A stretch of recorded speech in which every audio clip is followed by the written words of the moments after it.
우리 주님 주시는 사랑과 평화가 여러분과 함께 하시기를 기원합니다. 우리의 신앙생활을 하는 삶 중에서 그 무게중심을 어디에 두고 신앙생활을 하는지 돌아볼 필요가 있습니다. 여러분의 신앙생활의 무게중심이 어디에 있습니까? 내 자신입니까? 주님입니까? 그건 이론적인 답을 얻기 위한 것이 아니라 지금까지 내 신앙을 한번 돌아보시기를 바랍니다. 내 신앙의 무게중심이 내 자존심에 쏠려 있습니까? 주님의 영광에 기울어져 있습니까? 내 신앙의 무게중심이 이 생의 나의 자랑입니까? 아니면 저 내세의 영광을 위한 오늘의 삶입니까? 여러분 스스로 내 신앙을, 오늘의 신앙을 점검하면서 답해 보시길 바랍니다. 우리는 주기도문을 시작하면서 하늘에 계신 우리 아버지라고 고백합니다. 그렇게 부르고 고백하면서 여전히 그 우리가 나의 아버지가 되기를 원하십니다. 물론 나의 아버지도 됩니다. 그런데 내 아픔, 내 슬픔, 내 성공에 먼저 반응해 주시는 분으로만 믿으려고 한다는 것. 하지만 신앙이란 내 욕구를 이루기 위해서 하나님을 동원하는 것이 아닙니다. 신앙은 하나님의 뜻을 이루기 위해서 우리를 바치는 거예요. 참된 신앙과 그릇된 신앙의 기준점이 뭐예요? 참된 신앙은 신앙이 있는 자고 그릇된 신앙은 신앙이 없는 자가 아닙니다. 둘 다 신앙이 있는 사람이에요. 둘 다 하나님을 아버지로 모시고 열심히 살아가는 사람들이에요. 열심히 신앙생활하는 분들이에요. 그런데 참된 신앙이 있고 그릇된 신앙이 있는 거예요. 내 욕망, 내 성공, 내 명예를 위해서 하나님을 동원하는 것은 그릇된 신앙입니다. 그러나 하나님의 뜻을 이루기 위해서 나를 헌신하는 것, 이게 참된 신앙이지요. 다들 자기의 신앙이 옳다고 하지만 좀 더 넓은 의미로 살펴볼 필요가 있습니다. 지난주일 요절 말씀은 사무엘하 5장 10절입니다. 만군의 하나님 여호와께서 함께 계시니 다윗이 점점 강성하여 가니라. 하나님이 함께함으로 다윗이 강성해졌다고 하는 거예요. 드디어 다윗은 이스라엘의 통합된 이스라엘의 왕이 되었습니다. 물론 그의 출신은 보잘것없었습니다. 다윗은 유일하게 이스라엘 왕 중에 어머니의 이름이 기록되지 아니한 왕입니다. 어머니 이름이 없다고 하는 것은 뭔가 왕으로서의 어머니의 자격이 부족했다는 거예요. 여기에 기초를 두고 다윗은 어쩌면 다윗 자기 형들과 이복 형제가 아니었나, 어머니가 다른 사람이 아니었나라고 볼 수 있어요. 그러면 다윗은 그 아버지 이새의 서자가 되는 거예요. 서자로서의 삶은 아버지를 아버지라 부를 수 없는 서러움 때문에 아버지를 의지할 수 없습니다. 그리고 자기 형제로부터 언제나 소외당하고 그 신분을 가지고 다른 친구들을 사귀는 것도 쉽지 않습니다. 불량배가 되면 몰라도. 그런 그 다윗이 오직 마음을 두고 살아갈 수 있는 분은 하나님밖에 없었습니다. 그래서 어릴 때부터 늘 그 마음의 중심을 두고 모든 판단과 결정은 하나님께만 두고 그저 아버지 시킨 대로 양이나 치면서 아들의 권리를 주장하지 못하고 살았다라고 추측할 수 있겠습니다. 그런 그가 드디어 왕으로 기름 부음 받습니다. 왜? 하나님은 그 마음의 중심을 봤거든요. 그의 이력서, 그의 출생 성분, 그가 가진 능력과 지식과 학벌을 보지 아니하고 그저 그의 마음이 하나님께로만 온통 향해서 의지할 때는 하나님밖에 없음을 가지고 있는 그 삶을 바라본 겁니다. 그래서 그의 기름 부음을 세워서 드디어 3번씩이나 왕으로 기름 부음 받아서 통합된 왕이 됩니다. 다윗도 그 사실을 아는 거죠. 내가 세워지는 것도 하나님이라고. 그리고 통합된 왕이 되어서 드디어 시온성이라고 하는 그 성을 정복하고 그 땅에 성곽을 쌓으면서 튼튼한 성곽을 유지하고 도읍지를 그곳으로 옮겨서 자기 집을 짓고 왕궁을 짓고 예루살렘으로 이제 수도를 만들어서 이스라엘을 통치하게 됩니다. 정치적 정적들을 다 제거해버리고 그리고 예루살렘의 호족들에게는 그들을 포섭하기 위해서 결혼 정책을 써서 자기의 후궁들로 다 삼아요. 그래서 그 사이에 관계를 맺으면서 안정적 정치적인 왕의 기반을 잡습니다. 블레셋과의 전투에서 대승을 거둠으로써 이스라엘의 많은 사람들이 저 우리 왕은 하나님이 늘 함께해서 승리했구나라는 믿음을 주게 되었습니다. 이 정도면 충분하다라고 싶은데 아직도 다윗에게는 부족한 한 가지가 남아 있었습니다. 뭔가 아쉬운 거예요. 사실은 사울의 권력의 기반을 두었던 북쪽 유다 지파를 제외한 10의 지파는 아직까지도 그 마음속에서 사울을 지지하고 있었어요. 그 가문을 그리워하는 사람들의 마음은 여전히 외형적으로는 가있지만 다윗에게 가있지 않습니다. 다윗, 저의 삶이 결코 왕으로서의 삶이 아니라 불황화적 삶을 살아왔던 저 두목인데 늘 그 마음에 걸림이 생긴 거예요. 다윗은 이들의 마음을 어떻게 얻을까? 어떻게 이 지역적인 갈등 해소시켜서 통합된 마음으로, 통일된 마음으로 무조건 반대가 아니라 서로 하나로 만들까 고민하면서 획기적인 방법을 추구합니다. 근데 딱 떠오른 게 있습니다. 하나님의 교회였습니다. 실로가 그 아들의 부패한 모습을 가지고 부적처럼 하나님의 교회를 가지고 블레셋과 전쟁하다가 빼앗겨 버렸어요.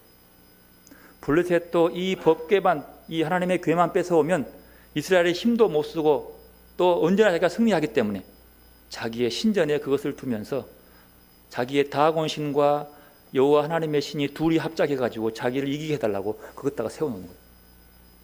무슨 말이에요? 하나님의 표적을 갖다만 두면 자기에게 도움이 온다고 믿는 거예요.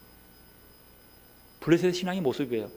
다곤 신이 승리를 했는데 상대편의 신의 앞잡인 임재하는 하나님의 궤 법궤를 들고 가져왔으니 힘이 2배가 된 거잖아요. 둘이 버텨놓으면 더 강력한 나라가 될 줄로 믿는 거예요. 이게 사람의 방법이에요. 그런데 하룻밤 자고 나니까 웬걸 다윗으로 만들어 놓은 그 형상들이 모가지가 부러지고 내팽개쳐지고 막 난리가 나는 거예요. 이게 누가 이랬냐고 알 수가 없는 거예요. 그 다음 날도 보니까 아이고 저 법궤 때문에 우리가 싸움에 지는구나 라고 포기해서 이것을 멀리 갔다가 산골에다 넣어놨어요. 그게 아비나답 집이에요. 뭐 재앙도 생기고 병도 생기고 하여튼 법궤가 들어간 블레셋에는 언제나 문제가 생겼어요. 그런데 70년 기간 동안 이스라엘은 법궤에 대한 관심이 없었습니다. 그런데 다윗이 그거예요. 이 법궤는 가나안 정복 시절 때 언제나 앞에 와서 요단강을 건너게 됐고 이 하나님의 궤를 두고 나가 전쟁을 싸우는데 예루살렘도 무너뜨리고 다 승리했단 말이에요. 이거구나. 우리의 마음을 모아서 하나로 만드는 것은 이거밖에 없구나 싶어서 찾으러 간 겁니다. 그 이유는 사울 왕이기 때문입니다. 사울 왕이 재임 기간 동안 이스라엘은 야훼 신앙에 대한 관심이 그다지 없었습니다. 물론 블레셋과의 전쟁을 이기기 위해서 고민했기 때문도 있습니다만 사울의 왕의 대부분의 시간들은 자기의 정치적 정적이라고 스스로 판단하는 다윗을 잡기 위해서 온 힘을 다 퍼뜨려요. 3,000명의 군대를 데리고 쫓아다닙니다. 그러니 국정이고 신앙이고 관심 둘 겨를이 없는 거예요. 아벡 전투에서 실로가 무너지고 다윗의 도피를 도왔다는 이유로 높제사장들을 다 죽여버려요. 제사장이 살아남을 길이 없는 거예요. 그러다 보니까 자기도 하나님의 환심을 사고 싶어가지고 제사를 드리는데 제사장이 없으니까 누가 드려요? 자기가 제사를 드리는 거예요. 하는 것마다 하나님의 미움을 사기 시작합니다. 즉 말하면 하나님을 향한 신앙은 최악이었어요. 다윗은 그것을 이해하지 못했습니다. 그래 다윗은 그 시절이 아니라 새로운 관심을 가지고 하나님의 교회를 찾고 싶었던 거예요. 하나님의 교회는 뭐냐? 사무엘하 6장 2절에 보면은 그룹들 사이에 좌정하신 만군의 여호와의 이름으로 불리는 것, 이것이 하나님의 교회예요. 법궤. 그 속에는 하나님의 말씀이 들어 있습니다. 이 법궤는요, 하나님의 임재를 상징해요. 말씀으로 임하시는 하나님. 그 자리에는 언제나 말씀이 있기 때문에 그 앞에는 아무나 갈 수 없어요. 죄 지은 자는 가면 죽어요. 그래서 언제나 만물을 주장하시고 만물을 명령하시고 역사하시는 그 힘 앞에 무릎을 꿇고 나가야 하는 그 자리입니다. 다윗은 예루살렘으로 도읍지를 옮기고 왕으로서의, 특히 다윗 왕조의 정체성을 굳건하게 하기 위해서는 자기의 정치력과 힘이 아니라 이 하나님의 임재함의 힘이 필요했던 거예요. 그래서 이 언약의 교회, 법궤가 필요한 겁니다. 다윗은 야훼의 궤를 모시기 위해서 서두르기 시작합니다. 그 행사는 굉장히 대대적으로 거창하고 멋있게 꾸몄습니다. 사무엘하 6장 1절에 보면 3만 명을 뽑아가지고 그들과 함께 아비나답의 집으로 갑니다. 왜? 법궤를 모시, 즉 하나님을 모시기 위해서. 그 정도는 돼야 될 거 아니에요? 그런데 성경에 보니까 아비나답의 집은 산골에 있어요. 얼마나 큰지 모르지만 산골 마을에 3만 명이나 갔다. 이건 대단하잖아요. 30만 좀 못 되는 여수에 3만 명 행사로 왔다. 그러면 꽉 터질 거 아니에요. 대단한 큰 행사죠. 뉴스에 나오고 막 난리 날 거 아닙니까? 그것을 보기 위해서 몰려든 사람들도 더하면 상당한 수가 그 산골에 꽉 찼습니다. 그리고 행세를 갖춥니다. 웅장함에 나팔 부는 자들, 악기를 동원한 자들, 여러 가지 사람들을 동원해서 대대적으로 하나님의 임재, 하나님을 모시고 영접해서 예루살렘으로 가기 위한 준비를 철저히 합니다. 운반한 도구도 만들었습니다. 수레였습니다. 소도 새로운 송아지, 건강한 것 1등품으로 가져오고 2마리를 놓고, 수레도 새 것으로 만들었습니다. 거창한 치장을 하고 입혔겠죠. 그리고 그 수레를 가지고 옮기는데 그만 문제가 생기고 맙니다. 나아곤의 타작마당을 지나갈 동안에 소가 날뛰기 시작하는 거예요. 수레에 실었던 법궤가 뒤로 쑥 내려갑니다.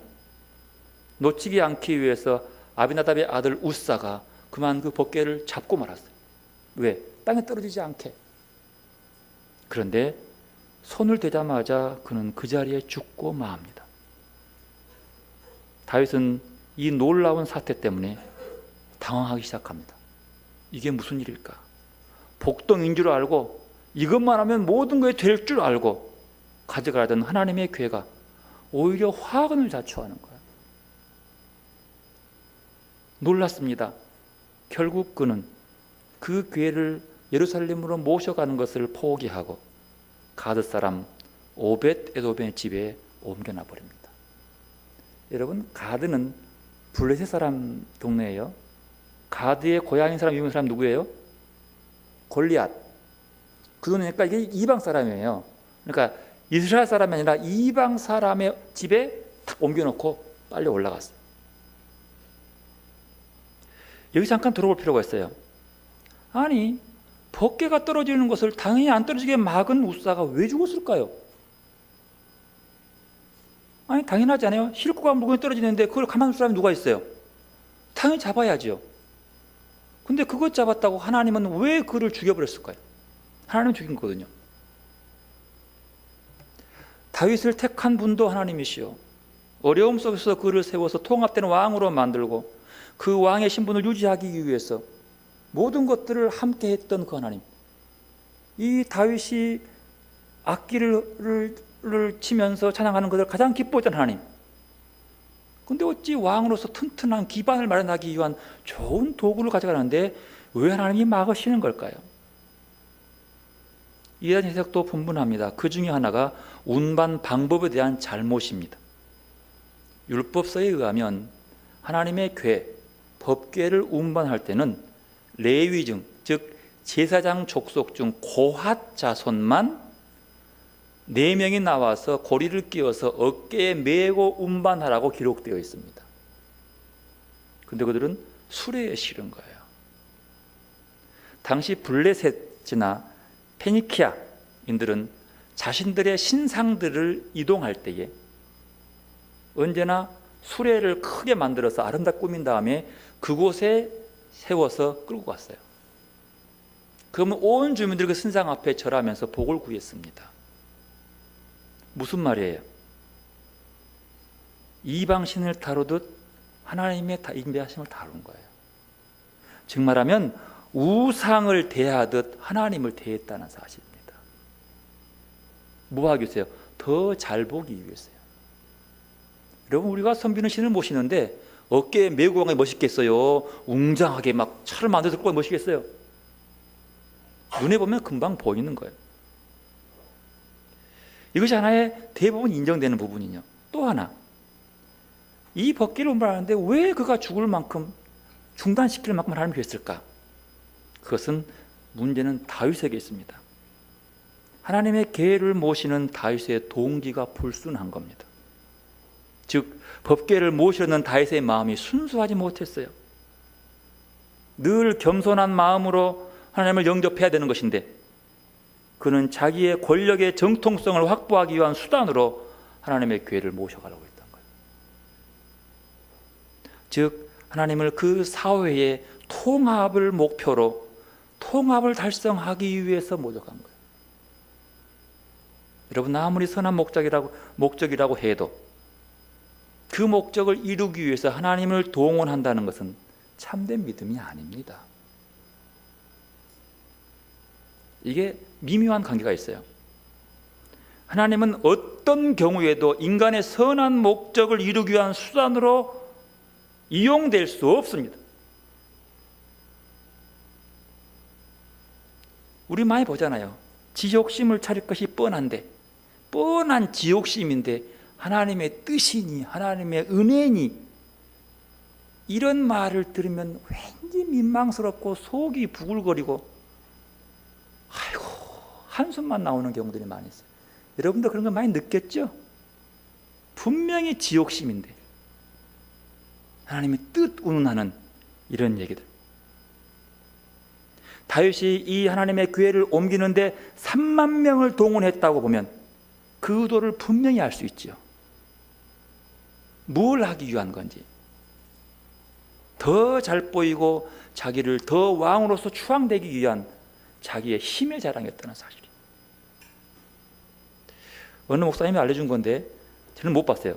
탈무드에 이런 말이 있대요. 바벨론의 느부갓네살 임금이 하나님을 찬양하고자 했을 때 천사가 오더니 그의 얼굴을 때렸다. 글쎄, 얼굴이나 뺨이나 나는 그의 뺨을 때렸다.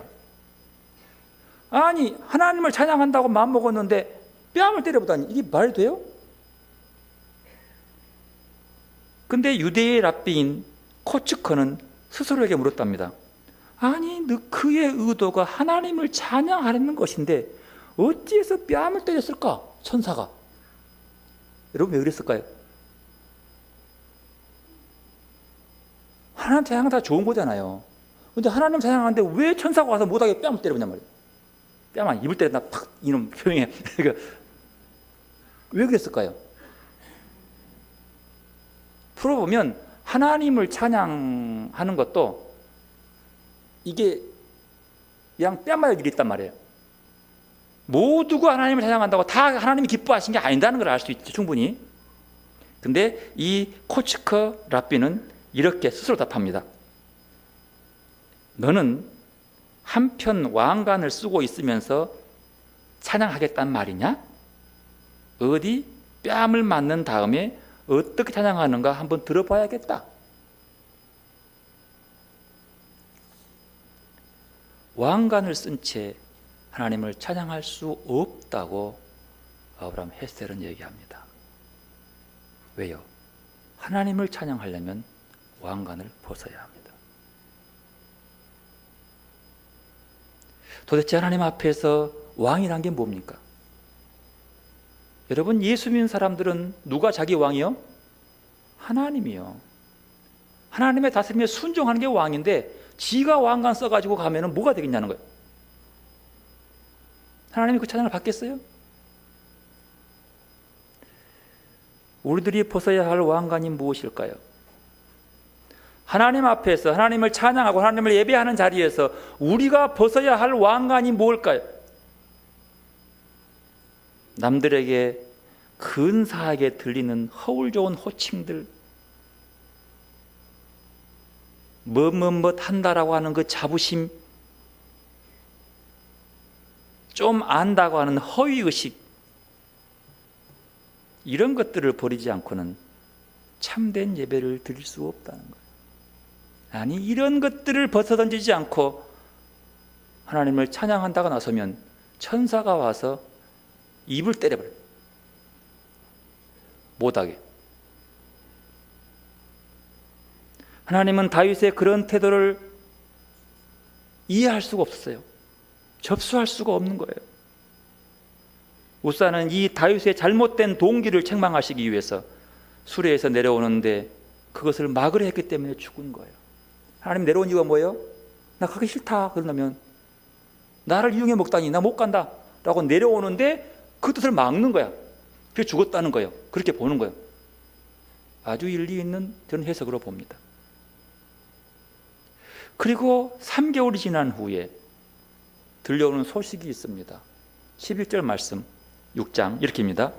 여호와의 개가 갈 사람 오벳에돔의 집에 석 달 있었는데 여호와께서 오벳에돔과 그의 온 집에 뭘 주시니라?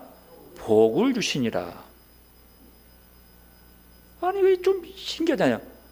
아니, 이 복을, 오벳에돔의 집에 복을 주다니, 이방인이잖아요.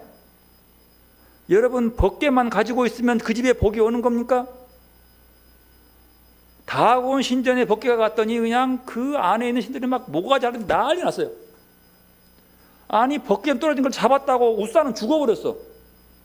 뭐 질병도 생기고, 이게 가는 곳마다 별 좋은 일이 안 생겨. 근데 왜 오벳에돔의 집에는 복을 주신다는 거예요? 뭔 복인지는 모르지만. 아니, 벗개가 이렇게 차별이 있습니까? 하나님의 임재함을 뜻한 하나님을 모시는 집이 어떤 집은 화를 당하고 어떤 집은 복을 받고 왜 그럴까요? 오늘 보면 이것도 한번 점검해 볼 필요가 있습니다. 그 이유는 정확하게 나오지 않지만 법궤를 대하는 사람의 태도가 하나님의 궤, 하나님의 임재하심을 바라보는 사람의 의도가 어떤가가 좌우한다는 거예요. 여러분, 이건 참 중요한 얘기예요. 오벳에돔의 이름의 뜻은요, 섬기는 사람, 사람의 종, 사람을 섬기는 사람, 그런 뜻이랍니다. 여러분, 누구든지 하나님의 말씀을 모신 사람, 즉 하나님의 임재를 느끼는 사람은 복이 있습니다. 근데 바로 오벳에돔의 그 이름이 섬기는 사람이라는 때문인 거죠. 섬김은 겸손해야만 할 수 있는 겁니다. 자기를 스스로 낮추는 사람이 남을 섬길 수 있습니다. 하나님의 궤 앞에, 하나님 앞에 자기를 낮추고 겸손하지 아니하면 복이 된 게 아니라 화가 된다는 거예요. 왕관을 쓰고 하나님을 찬양한다. 그 찬양 받지 않겠다는 뜻이요. 겸손한 자, 오벳에돔은 그렇게 자기를 그 앞에 낮추고 겸손히 떨리는 마음으로 지켜봤을 거예요. 그것을 맞이하는 그를 보고 복을 준 거예요. 다윗이 그 얘기를 듣습니다. 다시 준비해서 오벳에돔으로 집으로 갑니다. 전번과 다른 모습입니다. 새 수레도 없습니다. 3만 명도 군대를 동원하지 않았습니다. 그저 조심스럽게 메고 갈 사람 몇 명만 데리고 말씀 따라서 그곳에 갔습니다. 13절에 보면 야훼의 궤를 맨 사람들이 6걸음을 가서 다윗이 소와 살찐 송아지를 잡아 하나님께 제사를 드렸다라고 기록하고 있습니다. 6걸음을 행할 때마다 인지 아니면 6걸음 가서 한 번만 했는지 그건 잘 모르지만 몇 번이 중요한 것이 아니라 그는 하나님께 제사를 드렸다고 하는 거예요. 제사는 예배거든요. 무릎을 꿇었다고 하는 거예요. 즉 말하면 하나님을 모시고 하나님의 임재함을 모시기 위해서 그는 자기를 낮추었다고 하는 거예요. 무릎을 꿇었다고 하는 거예요. 6걸음 했을까요? 하나님의 천지를 창조할 때 며칠 창조했어요? 6일. 7일째는 안식했어요. 그러면서 우리에게 안식일을 지키라고 합니다. 쉬면서 하나님만 바라보라고 하는 거예요. 하나님께 예배하라고 하는 거예요. 그게 오늘이에요. 하나님께 예배하는 자는 자기를 낮춰야 돼요. 그래서 교회에는 양반과 상놈이 없어요. 하나님 앞에 똑같아요. 왕과 천민이 없어요. 똑같아요. 왜? 하나님 앞에 있기 때문이에요. 그곳에서 스스로 높아지려고 하는 자의 찬양은 하나님이 받지 않으시는 거예요. 여기서 예배라는 말 속에서 왕으로서의 자기의 모습을 내려놨다. 자기를 낮추는 행위로 볼 수 있습니다. 3만 명을 모였던 그것보다 훨씬 조촐합니다.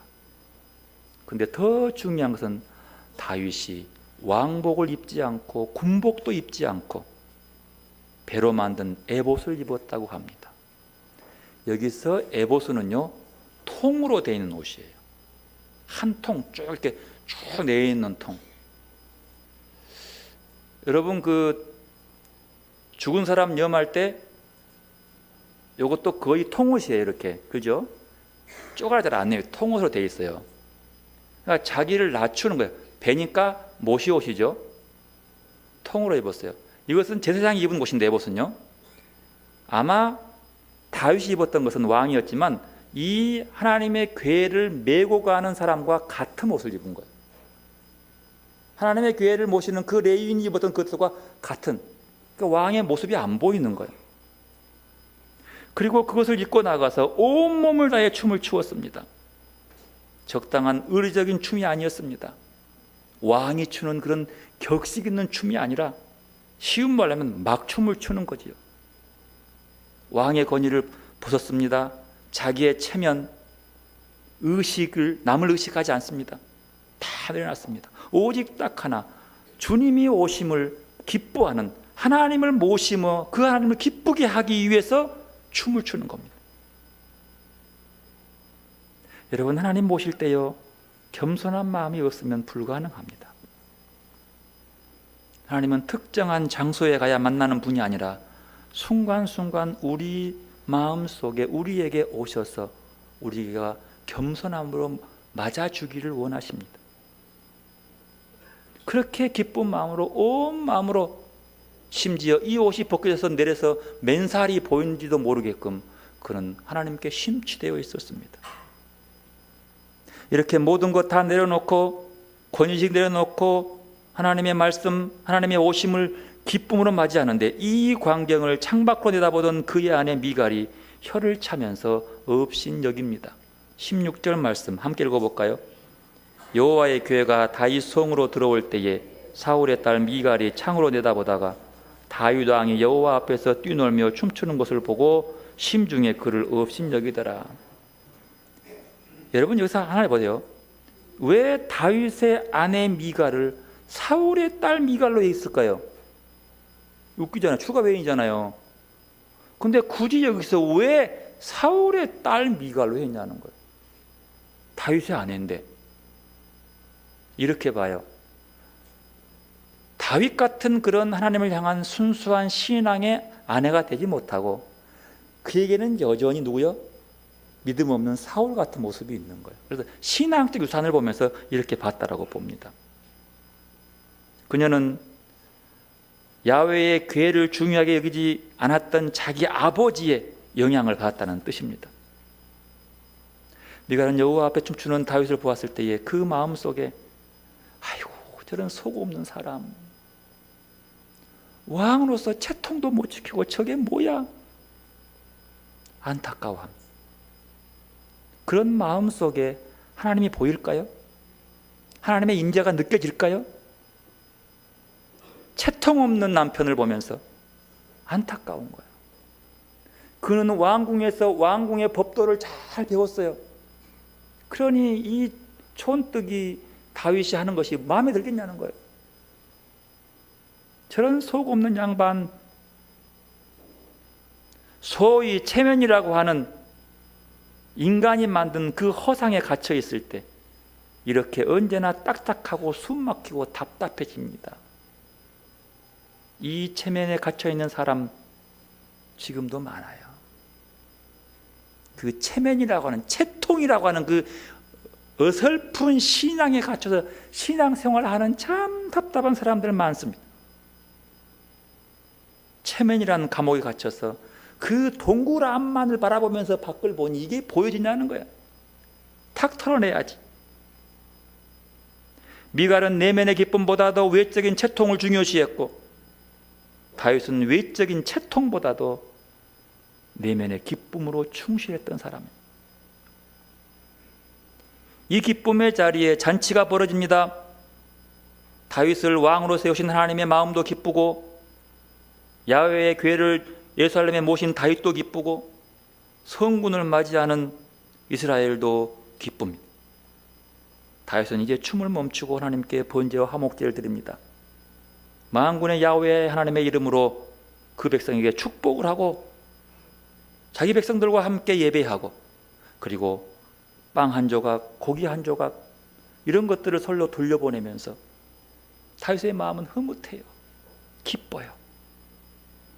그러나 미갈의 마음속엔 여호와의 궤를 모시는 것에 대한 기쁨도 없고, 하나님께 번제와 화목제를 드리는 행복도 없고, 백성들이 빵과 고기를 나누는 감격도 없습니다. 왜요? 그녀의 마음엔 온통 그놈의 체면과 채통에 갇혀있기 때문에 하나님의 임재하는 기쁨을 보지 못하는 거예요. 오로지 그의 마음속에는, 그녀의 마음속에는 자기 남편 다윗이 왕으로서 점잖지 못하고 속없는 행동에 대한 거슬림으로 그냥 부글부글 끓고 있다. 다윗은 그 사실을 모르고 그 기쁨의 그 축복을 가지고 다시 가족들을 축복하기 위해서 집으로 들어갑니다. 근데 그 기뻐하는 남편 앞에 아내가 비수를 꽂아버립니다. 20절 말씀 함께 읽어봅시다. 다윗이 자기 가족에게 축복하러 들어오매 사울의 딸 미갈이 나와서 다윗을 맞으며 이르되, 이스라엘 왕이 오늘 어떻게 영화로우신지 방탕한 자가 염치 없이 자기의 몸을 드러내는 것처럼 오늘 그의 신복의 계집종의 눈앞에서 몸을 드러내렸다 하니. 여러분, 이 말을 좀 더 다시 풀어봐야 돼요. 세번역은 이렇게 번역합니다. 다윗이 자기의 집안 식구들에게 복을 빌어 주려고 궁전으로 들어가니 사울의 딸 미갈이 다윗을 맞으러 나와서 이렇게 말하였다. 오늘 이스라엘 임금님이 건달패들이 맨살을 드러내고 춤을 추듯이 신하들의 아내가 보는 앞에서 몸을 드러내려 춤을 추셨으니 임금님의 채통이 어찌 되었겠습니까? 이거 바가지라 그러죠. 완전히 그냥 이게 좋아가지고 그냥 축복이 막 왔는데 그냥 확 쏘니까 이게 다윗 마음이 얼마나 뒤틀리겠어요. 여러분, 미갈의 눈에는요 아직 하나님의 임재를 보지 못하고 있습니다. 하나님이 그 집안에 들어오고 있음을 보지 못하고 있습니다. 왜요?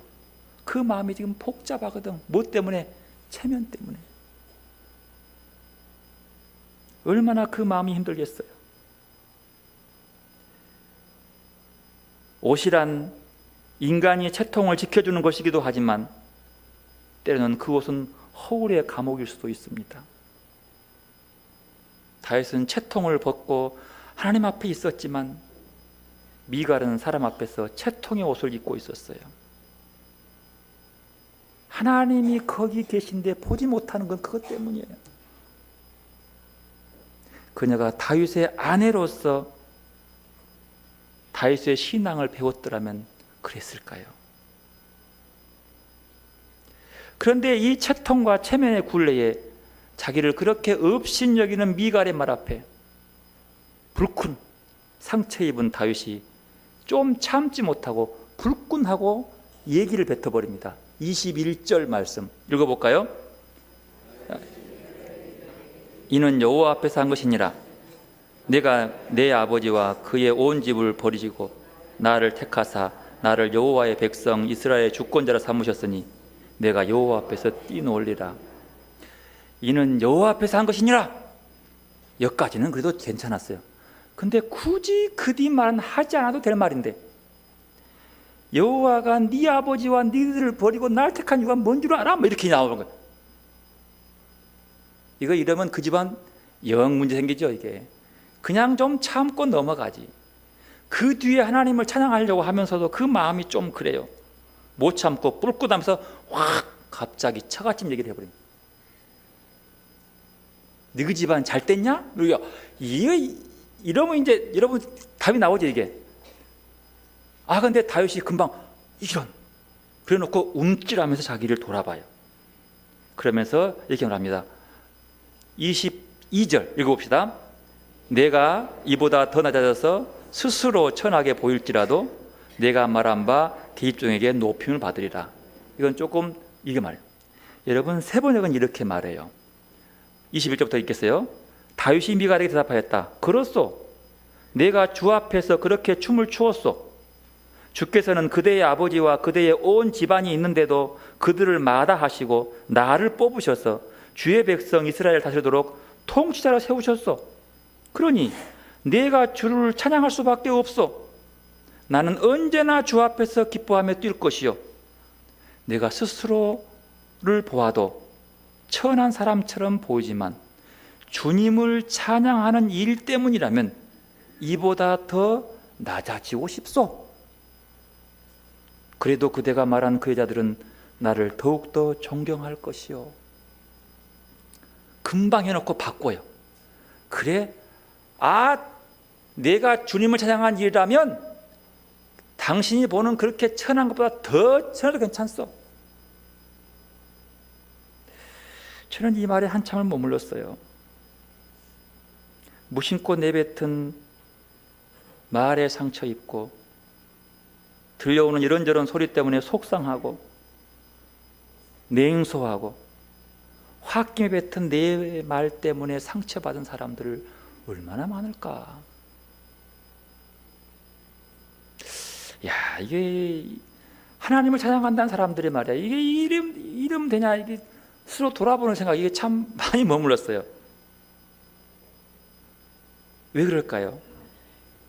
왜 확 쐈을까요? 낮아지고 싶지 않기 때문이에요. 하나님 앞에서는 마음껏 낮아져 놓고 집에 오니까 자기 아내한테는 높아지고 싶거든. 콱 뭉개니까 못 참지. 더 낮아져도 되는 걸. 주님을 찬양한 일 때문이라면 이보다 더 낮아져도 나는 괜찮소. 어느 목사님은 이 부분에서 이렇게 말합니다. 하나님을 찬양하는 순간은 나를 잊는 시간이다. 나를 잊어버리는 것. 즉 말하면 하나님을 찬양하는 순간은 근심과 상처와 욕망과 미움과 경쟁심과 허영심 등 우리 생의 모든 무거운 것들을, 짐을 만드는 이 모든 것들을 다 내려놓은, 그리고 뭘로 채워져요? 하나님이 공급하시는 생기로만 꽉 차 있는 거예요. 여러분 찬양은 나를 다 내려놓고 뭘로 채워주는 거예요? 하나님을 채워주는 거예요. 다윗은 하나님을 찬양할 때에 왕복도 벗었어요. 왕인지 천것인지 모르게 행동합니다. 그러나 하나님을 찬양합니다. 내가 없어요. 내 채통이 없어요. 다 내려놔요. 그리고 하나님만 찬양하는 거예요. 여러분 하나님을 찬송한다는 게 뭡니까? 하나님 앞에 선다는 게 뭡니까? 하나님으로 만족해지고 나의 모든 것들을 내려놓는 것. 다윗에게는 계집종 앞에서의 채통보다도 하나님 앞에 뛰노는 순수한 것이 더 중요했습니다. 그러나 미갈은 다윗의 아내로 살지 못하고 사울의 딸로서만 행동하고 맙니다. 다윗의 춤은 순수하게 하나님만으로 만족하는 예배였고 하나님과 깊은 연대감 속에서 이루어지는 신앙적인 것이었지만 사울의 딸 미갈은 다윗의 그 내면적인 감격을 이해하지 못하고 그의 행동을 멸시하고 비난해버리고 맙니다. 그 결과 오늘 성경은 이 미갈이 다윗의 가문에 늘 이어갈 자식을 낳지 못하게 된다. 왜요? 다윗의 가문들은 믿음의 사람이 되어야 되는데 사울 같은 믿음 없는 전통을 이어갈 수 없다는 뜻이에요. 신앙적으로 막아버리는 거예요. 여러분, 미갈이 불행한 이유는요, 믿음의 사람 다윗의 아내이면서도 하나님을 향해 춤추는 다윗의 행복을 거부하고 자기 체면으로 해석하여 그 안에 갇혀 살았기 때문입니다. 그녀는 다윗의 아내로서 행복하게 살지 못하고 사울의 딸로서 분노하는 삶을 살았습니다. 결국 그녀는 다윗의 행복을 경멸하고 업신여기고 속 없는 남자라고 불평하다가 다윗의 그 행복의 자식들을 이어가지 못한 불행한 여인이 되고 맙니다. 사울 왕의 딸로서 채통의 노예, 허울뿐인 겉사람의 감옥에 갇혀서 평생을 그렇게 불행한 여인으로 살고 맙니다. 그러므로 사랑하는 성도 여러분, 우리는 그리스도인으로서 체면의 겉모습으로 휘감겨 있는 이 세상을 향해 서 있지 말고 하나님을 향해 서 있는 여러분들이 되시기를 바랍니다. 다윗처럼 늘 하나님 앞에서 하나님을 향해 춤추는 삶을 살아가시기를 바랍니다. 내가 여호와 앞에서 뛰놀리라. 이 고백이 우리 안에 순수한 감동과 순수한 행복을 회복하는 그런 축복의 말씀이 되시기를 바랍니다. 그리고 늘 우리 마음이 하나님을 찬송하는 마음으로 그 앞에 서 있는 축복의 성도들이 되시기를 바라겠습니다. 기도로 나가십시다. 내가 지금 하나님을 향해 서